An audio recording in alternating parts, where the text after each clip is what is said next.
In today's lesson, we'll be learning how to common factor. More specifically, we're going to learn how to factor by grouping, which means we're going to have to group terms together before we factor. Here are the key concepts for today's lesson. We'll be focusing on this key concept today. In our first example, we want to factor this expression. The first thing you want to do is rewrite the question.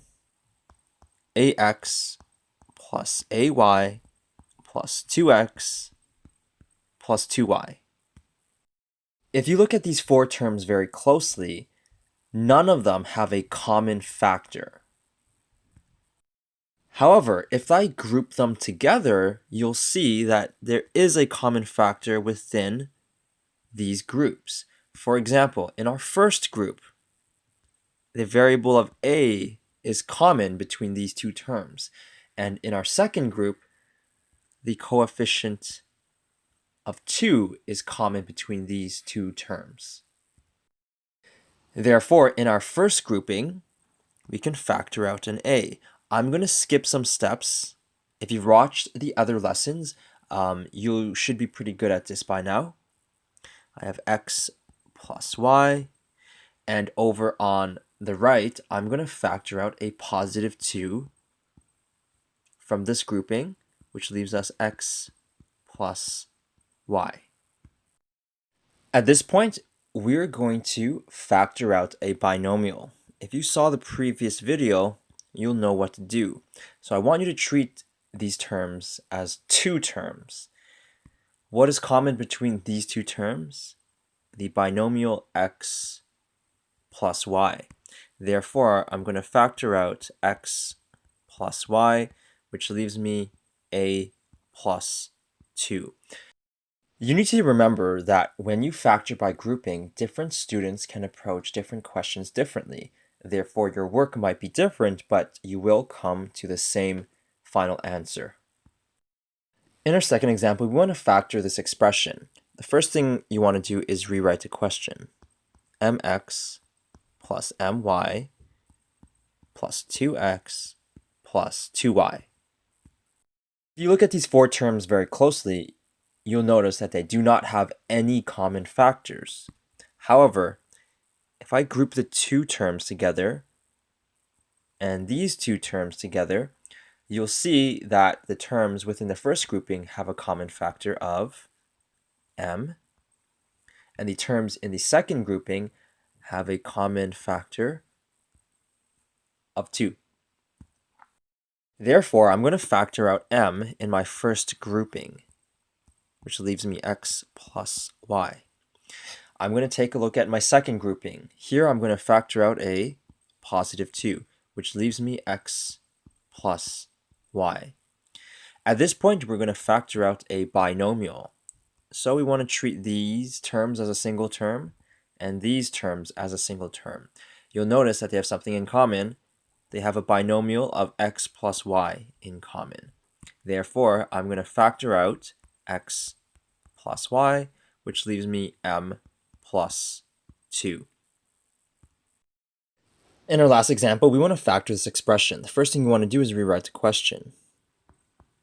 ay squared plus 3ay plus 4y plus 12. If you look closely at these four terms, you'll notice that there is no common factor between all four of them.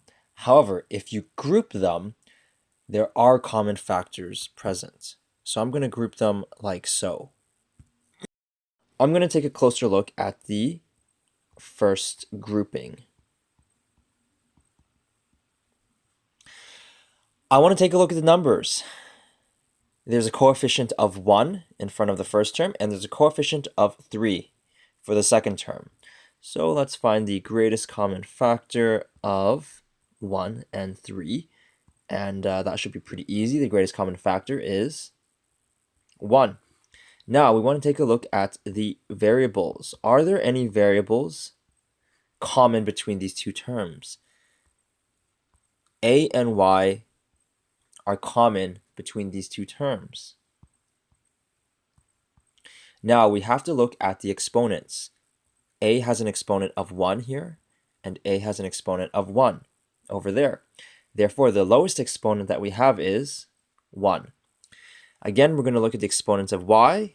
That's 2. And that exponent of y over there is 1. Therefore, we're going to choose the lowest exponent, and that is 1. We're going to repeat this process for the second grouping. I'm going to make notes on the side.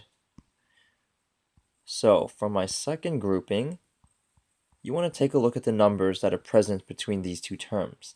I have a 4 and a 12. Therefore, you want to find the greatest common factor of 4 and 12. And that is going to be 4. The next thing you want to look at are the variables. Are there any variables common between these two terms? And there are no variables common between these two terms, so I'm just going to put NA.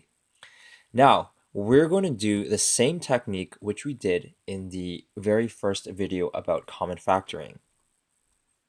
So for the first grouping of terms, I'm going to factor out a 1 and an a and a y. However, I'm not going to write these ones in.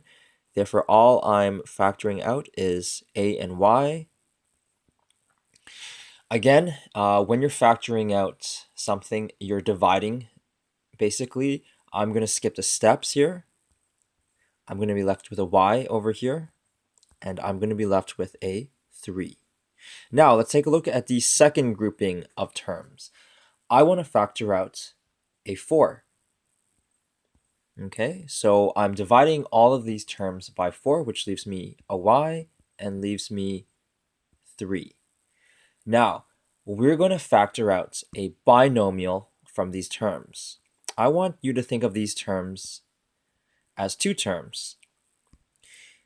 They have the binomial y plus 3 in common. So we're going to factor out y plus 3, which leaves us ay plus 4. So this question really incorporates all of the techniques we've learned so far.